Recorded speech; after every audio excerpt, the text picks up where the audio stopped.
Merci beaucoup d'être là. C'est la première fois en fait que je me fais inviter à donner une conférence et c'est un très grand honneur. Merci beaucoup. Donc, pour ma thèse, j'ai étudié des dictionnaires en français et Wenda écrits par des jésuites au 17e et 18e siècle. Aujourd'hui, pour répondre aux différents groupes de recherche et aux intérêts des personnes invitées et obligées de venir, merci de venir. Je vais d'une part parler un peu de ce que j'ai fait avec les dictionnaires en français et Wenda comme historienne et d'autre part étudier la circulation de ces manuscrits comme histoire du livre. C'est un croisement de choses. D'abord, juste présenter un petit peu ces manuscrits que j'ai étudiés. Bien évidemment, quand voilà, les jésuites sont arrivés en mission, ils devaient apprendre les langues des peuples qu'ils rencontraient pour évangéliser, certes, mais aussi, bien évidemment, se nourrir, voilà, trouver des moyens de transport, communiquer avec les gens, faire des relations, etc. Donc, ces dictionnaires contiennent énormément de vocabulaire divers et pas seulement un vocabulaire religieux. En fait, je dirais que le vocabulaire religieux est quand même assez marginal par rapport à tout ce qu'on peut y retrouver. Qui sont les auteurs, me suis-je demandé à un moment de ma thèse? Je propose que ce soit une collaboration, en fait, entre les missionnaires jésuites et les Wenda. D'une part, parce que les jésuites, entre eux, s'entraidaient, puis que ces dictionnaires étaient copiés, recopiés, etc., et que, finalement, il n'y a pas un seul auteur qui est comme arrivé et qui a fait un manuscrit. D'autre part, ces dictionnaires n'auraient jamais vu le jour sans la collaboration des Wenda, qui ont partagé leur langue, et je les considère aussi comme des auteurs. On peut voir d'ailleurs ici quelques demandes pour se faire instruire. C'est une page de manuscrit qu'on retrouve d'ailleurs copié-collé dans un autre document, où un jésuite a une liste de termes pour dire « Dis-moi comment apprendre ta langue, je viens apprendre ta langue, peux-tu répéter après moi, parle pour que je puisse bien entendre ». C'est vraiment une relation pour réussir à créer ces manuscrits. Manuscrits qui sont d'ailleurs des outils de travail. J'ai vu quelques manuscrits, par exemple, d'Amérique du Sud où c'était super beau, il y avait du rouge, il y avait du noir, c'était bien écrit, mais c'est pas ça qu'on a ici. Ce sont des manuscrits raturés, on encadre, on écrit dans la marge, on corrige, etc. Ce ne sont pas des beaux manuscrits, comme visuellement parlant, mais c'était vraiment des outils utilisés au quotidien pour apprendre le Wenda et pour voilà, communiquer et vivre. Quand les jésuites avaient en tête dictionnaire, je suppose qu'ils avaient quelque chose comme ça ici, comme le dictionnaire de l'Académie française. En réalité, sur le terrain, ça a donné ça ici. On a deux types de manuscrits. D'une part, des dictionnaires en français et Wenda, parce que les entrées sont en français, et une traduction en Wenda avec des exemples d'utilisation.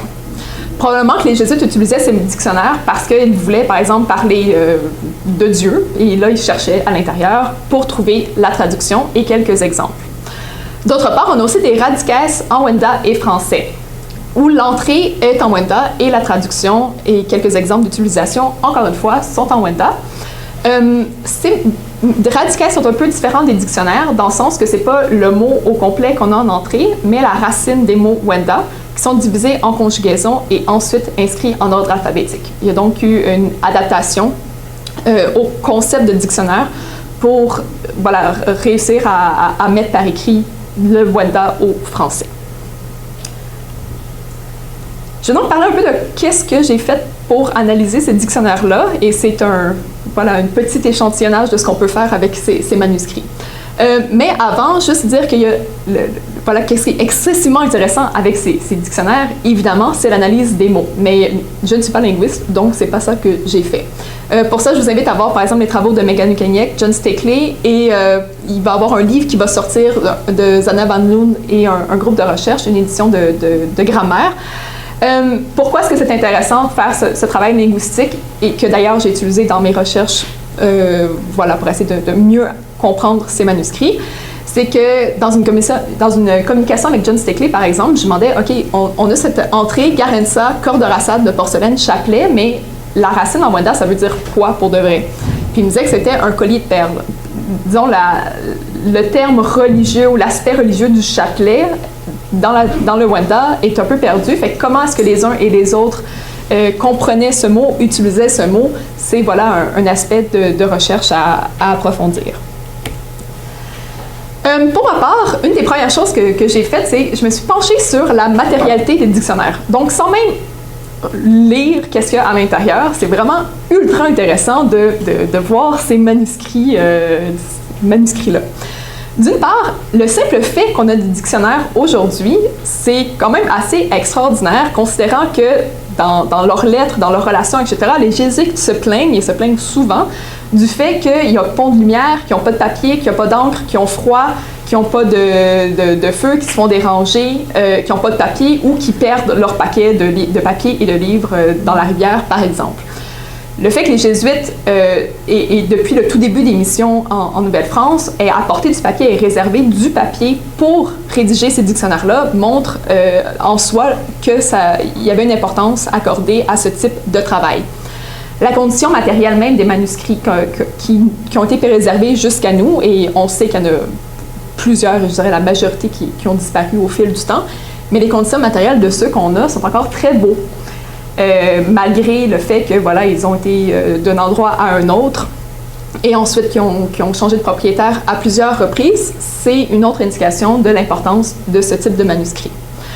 Le transport de ces manuscrits se reflète également dans leur format. Les dictionnaires sont tous assez petits parce que, bien évidemment, pour les jésuites, des in-folio à trimballer avec eux, ça aurait été moins pratique que des petits dictionnaires. Surtout que dans au moins 2 cas, on voit que c'est la même main qui a écrit un dictionnaire français Wenda et un Radicaise Wenda français. Donc, il y avait probablement plusieurs livres qu'ils apportaient avec eux. La seule exception, c'est le manuscrit 60, qui est aujourd'hui conservé aux archives du Séminaire de Québec, qui est un très gros manuscrit de centaines de folios. Mais par l'analyse des mots, on sait qu'il a été écrit à la mission fixe de Notre-Dame de Lorette dans les années 1690. Donc, ce manuscrit, qui est immense et très gros, n'a pas dû être transporté beaucoup, d'où le fait qu'on pouvait se permettre un manuscrit beaucoup plus volumineux que ceux qu'on trimballait avec nous.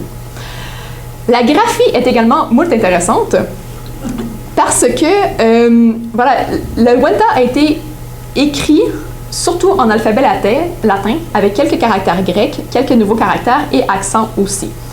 Un jésuite qui débarquait en Nouvelle-France, en lisant simplement les dictionnaires et les radicaise, ne pouvait avoir aucune idée comment prononcer ça parce qu'il y a à peine 1 ou 2 indications ici et là de comment prononcer. Pour savoir comment lire, comment utiliser ces mots-là, il fallait utiliser d'une part des grammaires, et il y a plusieurs grammaires en fait plusieurs, 2, qu'on conserve du Wenda. Il fallait que les nouveaux missionnaires travaillent avec leurs collègues jésuites et surtout qu'ils travaillent avec les Wenda eux-mêmes. Par exemple, le père Pierre Potier, qui est arrivé à Québec en 1743, donc quand même assez loin dans les missions, a été envoyé à Lorette et son supérieur lui a donné 2 manuscrits à recopier, ce qu'il faisait très bien. Le père Potier aimait beaucoup écrire.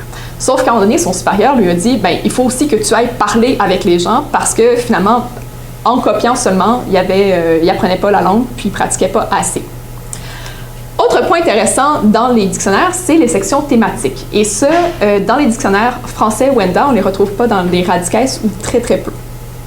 Cette section thématique couvre par exemple les animaux, beaucoup la parenté, les moyens de transport, les arbres, bref, différents types d'entrées thématiques selon les dictionnaires. Et ça indique encore un peu comment est-ce que ces manuscrits étaient utilisés. Par exemple, il y a toute une section sur la cabane dans un dictionnaire, et le jésuite, c'était beaucoup plus pratique pour lui de regarder autour de lui, d'avoir toutes ces entrées sur la cabane, plutôt que de les avoir réparties ici et là dans les dictionnaires, ce qui aurait fait moins de sens, puis que ça aurait été beaucoup plus compliqué à savoir, OK, c'est quoi un poteau ici, alors que dans la section thématique, il savait que c'était un poteau de Maisonneuve. Et enfin, dernier point concernant la matérialité que je veux toucher, c'est que le fait que ces manuscrits soient restés manuscrits. Ils n'ont pas été imprimés pendant toute la période de la Nouvelle-France. D'une part parce qu'il n'y avait pas d'imprimerie ici, sauf qu'il aurait très bien pu le faire imprimer en Europe, puisque dans les relations des Jésuites, par exemple, on a quelques prières en Wenda. Ce n'est pas une impossibilité.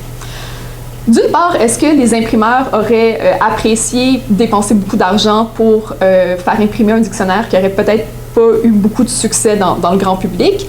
D'autre part, est-ce que les jésuites eux-mêmes auraient voulu voir circuler leurs connaissances linguistiques parmi d'autres organisations religieuses ou même des protestants, par exemple? Mais je pense que la raison la principale, c'est que les jésuites, après au début des missions, il y a le frère Brébeuf qui dit « Ah, ben, on va envoyer un dictionnaire à faire imprimer », mais ça n'a jamais été fait. À mon sens, c'était beaucoup plus pratique d'avoir des manuscrits qu'on pouvait recopier, augmenter, mieux rédiger d'année en année, plutôt que d'avoir un imprimé fixe que, évidemment, les imprimeurs n'auraient pas réécrit chaque année. Ça permettait de garder la langue vivante, ça permettait de garder les connaissances linguistiques des jésuites le plus à jour possible, même si ça devait être assez long à recopier tout cela. Autre point d'intérêt, à mon sens, c'est le fait que ces dictionnaires sont justement des dictionnaires. D'une part, on comprend que ce sont des outils de rencontre. Et à l'intérieur même du dictionnaire, on lit quelques entrées qui disent que parfois il y a eu des relations d'amitié, parfois il y a eu des relations d'exaspération, de haine par rapport aux jésuites, etc. Mais néanmoins, une rencontre avec multifacettes. Une rencontre aussi de l'écrit. Il y a Drew Lopenzina dans Red Ink qui d'ailleurs va décrit l'utilisation de l'écrit par différents peuples autochtones. Et il y a Paul-André Dubois qui étudie un peu plus l'utilisation de l'écrit par certaines personnes autochtones dans son dernier livre. Mais tout ça pour dire, bref, c'est une rencontre entre différents peuples. C'est aussi, bien évidemment, une colonisation. Une colonisation du territoire par le fait que les jésuites, avec ces dictionnaires, peuvent être des relais entre l'administration coloniale et les Wendat. Une colonisation aussi religieuse. Les jésuites, par exemple, ici, vont dire « Le Seigneur et nous, hommes noirs, ne faisons en quelque façon qu'un quand nous portons sa parole ». C'est de transposer l'importance de l'écrit, l'importance des Écritures en Nouvelle-France et de dire que les jésuites sont les intermédiaires essentiels entre Dieu et le peuple. Mais aussi une colonisation de la langue comme telle, puisqu'on réduit dans un format de dictionnaire, un format de grammaire, avec, dans les grammaires, on a voilà, le présent, le passé, toutes ces choses, et avec finalement des adaptations, certes, mais on réduit dans un format européen une langue qui n'était pas européenne et qui, on le voit, se prête parfois mal au jeu de l'écriture de dictionnaire et de grammaire. En effet, il y a eu des adaptations. Les radicaes, où est-ce qu'on prend par exemple la racine au lieu du mot complet, sont un exemple d'adaptation. Les sections thématiques sont un autre exemple d'adaptation de ces dictionnaires à la vie des missions. La graphie aussi. Également, non seulement les jésuites ont aussi dû s'adapter à la langue pour rédiger leurs manuscrits, mais parfois ils n'arrivaient tout simplement pas à écrire. Dans les dictionnaires, surtout en fait que dans les dictionnaires en français au Wenda, on remarque des entrées qui sont laissées vides. Par exemple, piment, par exemple, heure. Les jésuites avaient espoir de remplir, mais du moins la personne qui écrivait le manuscrit, soit qui ne l'a pas appris, soit n'a jamais pris la peine de réécrire dans son dictionnaire une fois qu'elle avait appris le mot adéquat pour traduire. Mais ça montre qu'à certains moments, il y avait cette barrière où est-ce qu'on ne pouvait pas traduire. Dans les dictionnaires, dans les radicaes, en fait, du Wenda au français, on n'a pas cet espace blanc, mais on a cette... et ça, John Bishop en a parlé beaucoup. On traduit par espèce de plantes, espèces d'animaux, parce que, encore une fois, le terme précis en français n'existait pas ou n'était pas connu. Dernier point aussi pour le dictionnaire, alors que normalement dans un dictionnaire on a les entrées en français, les traductions, ou voilà, c'est bien séparé, les langues. Dans les dictionnaires en Wenda, surtout dans le manuscrit 60, en fait, on voit que parfois les jésuites ou les Français en général semblent utiliser du Wenda au quotidien. Ici, on parle de Métine d'Otchawata en bas à gauche. Le mot Otchawata, que je massacre probablement, mais pardon, n'est pas traduit, semble-t-il, parce qu'il était utilisé au quotidien et qu'ils voilà, n'ont pas eu besoin, n'ont pas eu nécessité à le traduire. Dernier point, et le point que je trouve le plus intéressant dans ce dictionnaire, c'est voilà, le fait que ce sont des outils de contact. Ce sont des reflets de ce qui était discuté dans la mission, ce dont les jésuites, ce dont les Français et les Wenda parlaient au quotidien. Les dictionnaires, comme tous les dictionnaires, même aujourd'hui le Larousse, ne reflètent pas tous les mots d'une langue. Il y a des choses qui ont été incluses, il y a des choses qui ont été exclues. Par exemple, les jésuites n'ont pas décrire en Wenda toutes leurs dévotions personnelles parce qu'ils n'avaient pas besoin de traduire. Les termes concernant les bateaux français n'étaient pas non plus dans ces dictionnaires parce qu'il n'y avait pas besoin de traduire. De même, les Wenda n'ont pas partagé tout leur savoir. Christopher Parson, dans son livre A Not So New World, a noté que, par exemple, le savoir médicinal n'était pas transmis des Wenda jusqu'aux Jésuites, ou très très peu. Et c'est ce qu'on retrouve aussi dans le dictionnaire. Il y a très peu d'indications concernant exactement qu'est-ce qu'une plante fait, alors qu'on trouve pratiquement pas des recettes, là, mais on sait comment utiliser le maïs pour le cuire à plusieurs sauces. De ce que les Wenda ont partagé aux Jésuites, les Jésuites eux-mêmes n'ont pas tout mis dans les dictionnaires. Il y a des termes que l'on retrouve dans un qu'on ne retrouve pas dans l'autre, et le monde des enfants, par exemple, est très très peu reflété dans les dictionnaires, parce que finalement, c'était pas ça leur principal point d'intérêt, et ils ne voulaient pas prendre l'espace du papier pour transmettre tous les jouets des enfants, par exemple. Le monde des femmes aussi est assez peu représenté. Mais malgré toutes ces inclusions et ces exclusions, les dictionnaires représentent ce qui était discuté, et à partir de là, je pense que historiens, linguistes et autres personnes qui travaillent sur ces manuscrits peuvent vraiment retirer énormément de richesses, alors que dans ces dictionnaires, il y a beaucoup de termes, d'expressions qu'on ne retrouve pas ailleurs. Par exemple, oreilles-chastes, il y a pisser, chier, péter, entre autres, qu'on ne retrouve pas dans les relations des Jésuites, ou qu'on ne retrouve pas dans la correspondance. C'est tout un monde, une petite fenêtre, un peu plus proche du terrain, que les Jésuites, qui ne voulaient pas faire imprimer leurs manuscrits, ont décidé d'écrire parce qu'il y en avait besoin au jour le jour. Ici, on a une page, par exemple, acheter, qui veut dire, selon le dictionnaire de l'Académie française, acquérir quelque chose à prix d'argent. Et selon John Stickley, la racine du mot acheter en Wenda veut plutôt dire désirer. Donc déjà là, on a une tension, un peu comme dans Chapelet, entre qu'est-ce qui était compris, qu'est-ce qui était fait avec deux cultures, deux mondes qui se parlaient. Autour du terme acheter, on a aussi énormément de points d'entrée sur qu'est-ce qui était acheté, comment est-ce qu'on l'achetait. Par exemple, dans le manuscrit 60, qui est le très gros manuscrit, on voit que les Wenda acquéraient beaucoup de différents types de tissus, de la soie, du tissu bleu, du tissu jaune.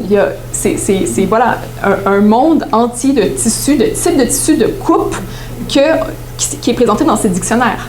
Il achetait aussi des fusils, mais assez peu d'épées. Les fusils sont très bien détaillés, les différentes parties, mais pas les épées. Les Français, pour leur part, voulaient acquérir de la nourriture, de la gomme de sapin, des canaux ou des services de la part des Wenda. Donc, on voit des relations entre les deux. Maintenant, comment est-ce qu'on acquérait des choses? Encore une fois, selon le dictionnaire, on voit qu'il y a du troc, bien évidemment, mais aussi toute la monnaie, ou à peu près, sauf le louis d'or, est décrit. C'est-à-dire qu'il y avait cette utilisation de monnaie et de plusieurs types de pièces de monnaie par les Wenda et les Français.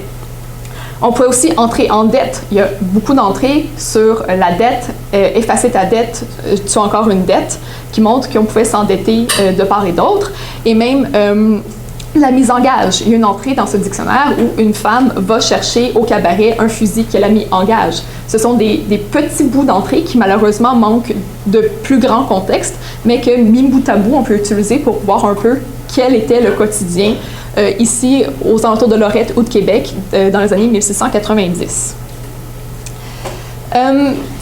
Donc, pour ce qui est des dictionnaires comme tels, à partir de plusieurs points d'entrée, et je pense si plusieurs chercheurs de différentes compétences se mettent ensemble, c'est des sources d'une richesse infinie. Mais je vais maintenant parler un peu plus de la circulation de ces dictionnaires.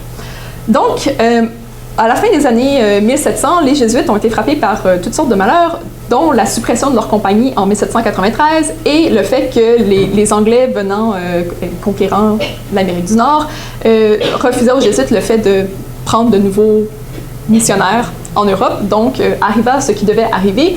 Les Jésuites sont morts tous, et en 1800, c'est le dernier qui est décédé. Ce qui a donné lieu au fait que leurs biens ont été dispersés. Qu'est-ce qui est arrivé avec leurs manuscrits à ce moment-là? Puisque, voilà, ils avaient à différents lieux, différents manuscrits. J'essaie de retracer un peu, mais comme vous voyez, il y a beaucoup de blanc. Aujourd'hui, je vais me concentrer sur 3 manuscrits que j'ai réussi à retracer avec un peu plus de certitude. On peut retracer les manuscrits via, par exemple, des lettres, des catalogues d'exposition, des catalogues de bibliothèques et aussi à l'intérieur même des ex-libris, des étiquettes, des signatures. Donc, on peut voir un peu qui les utilisait et pourquoi. Ce que j'ai vu dans les 3 exemples que j'ai étudiés, ils étaient possédés par deux personnes. D'une part, Paul Picard, qui était un notaire Wenda, et d'autre part, Prosper Vincent, qui était lui un prêtre Wenda. Ce qu'on voit à partir de leur manuscrit et aussi un peu plus de ce que j'ai pu retracer des autres manuscrits autour de Lorette, c'est que ces manuscrits, à la mort des Jésuites, ont été transmis de génération en génération, toujours dans la communauté.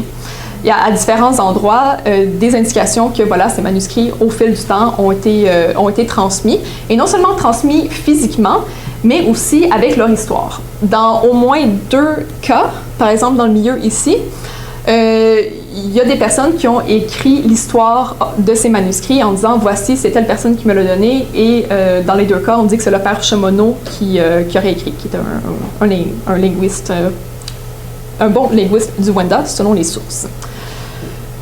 Donc, tout ça pour dire que ces manuscrits se sont retrouvés dans la communauté et ensuite, ils sont sortis de la communauté.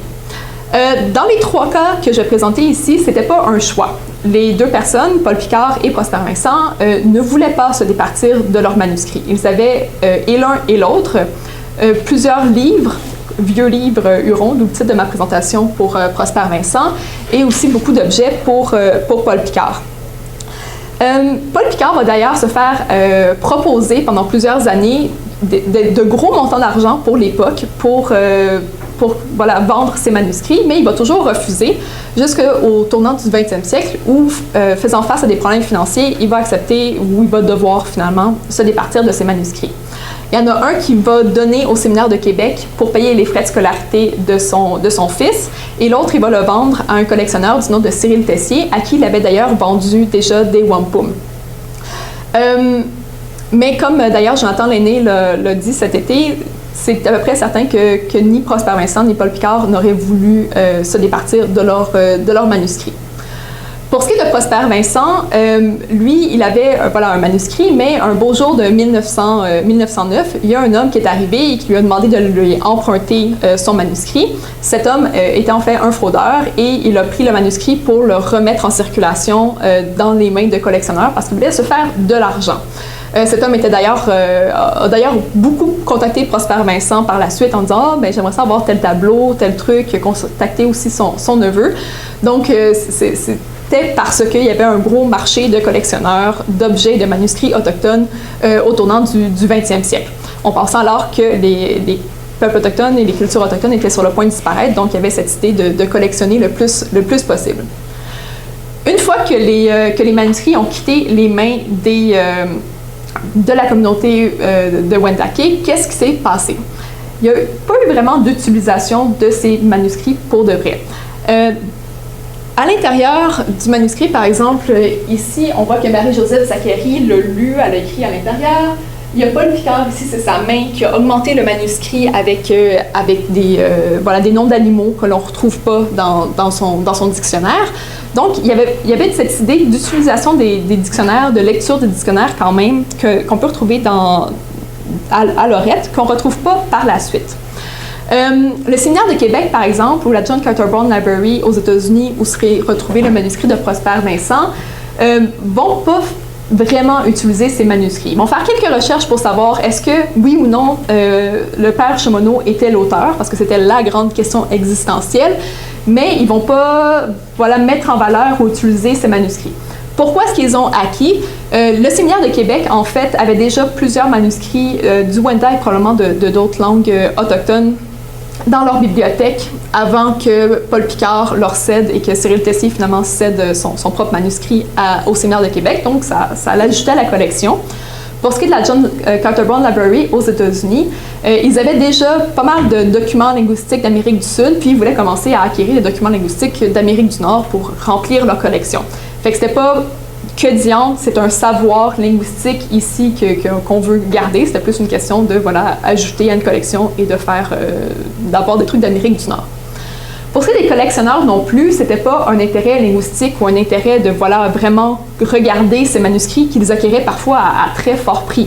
Victor Morin va payer son manuscrit acheté au voleur de tout à l'heure à 6 000 $ vers 1710, ce qui était un très gros montant d'argent. Mais là encore, pour Victor Morin, c'est de mettre dans sa vaste bibliothèque, où il y avait beaucoup de livres concernant l'histoire du Canada et aussi d'autres livres de langue autochtone. Fait que c'était voilà, une acquisition pour faire partie d'un plus grand tout. Cyril Tessier, pour sa part, avait aussi d'autres objets Wenda, donc c'était encore une fois pour augmenter sa collection, mais j'ai pas vu non plus qu'il était intéressé par les livres. Les deux seuls, en fait, que j'ai vus un peu qui se sont intéressés au manuscrit pour ce qu'il y avait à l'intérieur, c'est d'une part Marius Barbeau, qui est ethnologue, qui a rédigé un petit article à un moment donné sur les langues, et d'autre part, le père Arthur Jones, qui était archiviste des Jésuites, qui a aussi utilisé certains manuscrits pour écrire un livre. Mais grosso modo, à partir des années 1800, les manuscrits étaient plus... Ben, en fait, non. À partir des 1800, les manuscrits étaient dans les communautés, mais une fois qu'on quittait la communauté, c'était rendu des objets de collection comme un autre, qu'on collectionnait avec un wampum, qu'on collectionnait avec différents objets, parce que ça faisait partie d'une collection. Et au fil du temps, voilà, ils sont arrivés dans les archives où on les retrouve aujourd'hui et où, fort heureusement, il y a plus de chercheurs qui s'y intéressent. Donc voilà, c'était ma présentation rapido, presto, en 25 minutes sur ma thèse.